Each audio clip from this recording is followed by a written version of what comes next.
Wantiyyaan nagaan qabduu hin jedhe man. Mee waan seen jettu dhaggeeffadhaa. ያረግም በቃ አልፈልግም ብሬክአፕ እናድርግ ስለው ወይም ደግሞ ለህዝቡ ፕሮሞሽን ነው ምንም ነገር የለንም እኔና እሱ ብዬ ልናገር ነው ስለው ለምን እንደዛ ትናገሪያለሽ በሚል በሃይማኖት ጉዳይ ከእናንተ ጋር ሊያጣላኝ መጣ ማለት ነው። እኔ በጣም ነው የምወዳችሁ። ማንም ሰው ደግሞ ጓደኞቼ ሁላ ኦርቶዶክሶች ናቸው፣ ጴንጤዎች ብዙ አሉ ጓደኞች ኦርቶዶክሶች። እኔ በስር ምናምን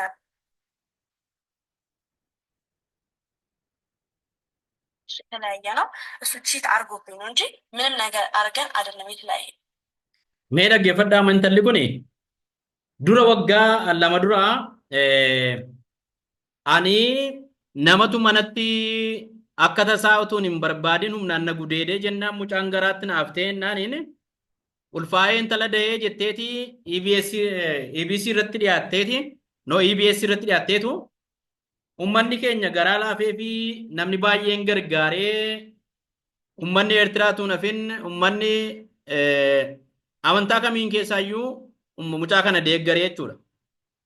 Amma immoo maal gooti gurbaa asirratti argitan kan ani asirratti isin kan intala kanaa wajjin jiru wajjin gaa'ila godhannee irratti TV abbaa irratti sakalaa show irratti argamtee haasa'aa turte torban lama dura jechuudha. Isaa wajjin gaa'ila dhaabbanne irraa jettee jechuudha. Har'a immoo maal jetti Abreeloo wajjin maqaa gurbichaati Abreeloo wajjin abbaa manaa ishee isa yeroo jechuudha.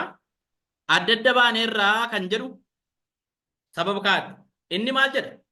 Sababa wantiyyaan amantaa Pirotestaantii hordoftuufin ani gara Kiristaana Ortodoksii kottennaan na diddee amantaa jijjiirradhennaan na diddee. Kanaaf gargar baaneedha. Isheen immoo maal jetti? Lakki narratti haadha manaa biraa barbaaddatee chiit godhee narratti hatee narratti sagaagalee jetti. Eenyu wajjin? Intala dudduuba koorraa suuraa irratti argitan kana jechuudha.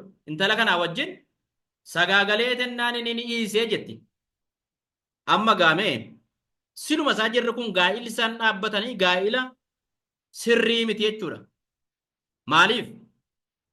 Tokkoffaa gaa'illi akkuma akka biyya keenyaatti akka Itoophiyaatti yookaan mana amantaatti dura buutonni amantaa gaa'ila raawwachiisaniitu mallateessisaniitu haadhaaf abbaan isa fuudhuuf isa ishee heerumtuu dhufanii seera qabeessaan argamanii ragaan jiraateetu barreeffamee wanti walii mallateessan jira.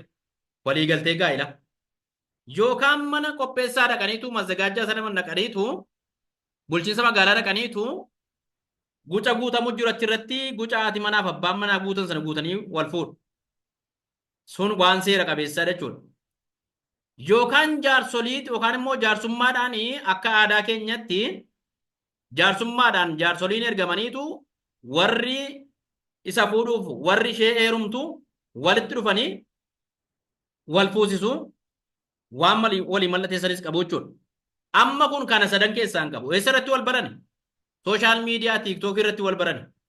Achirrattidha kan inni sin fuudhaa jedhee qubeelaatti agarsiise isheenis eeyyee sitti heerumattee qubeelaatti agarsiiftee gaafa walii kanis immoo torban lama keessatti walii kanii sooshaal miidiyaatti wal fudhatanii ba'anii maaliif walitti dhufeenyi isaanii sooshaal miidiyaa ture gargar ba'uunis kan isaan ittiin nutti himatanii sooshaal miidiyaa ture jechuudha.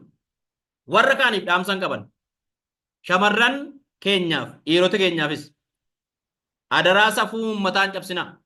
Akka aadaa Oromoottis akka amantaa kamittu waan isaan godhan kuni gocha dogongoraati jechuudha.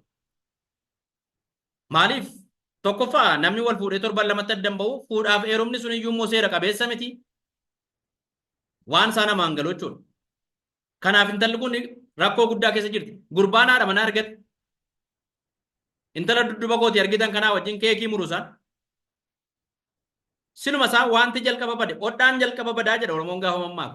Jalqabbii badee dhumisaas badee jechuudha. Dhimmi heeruma gaa'ila waantiyyaa jechuudha.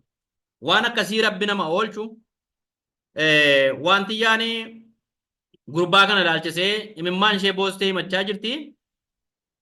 Rabbi jajjabina siif kennu dogongora gootee waan akkasii dogongora akkasii kanaan booda sitti fufinsiin jedha. Dhaamsa kanan sii qaba. Nagaa naa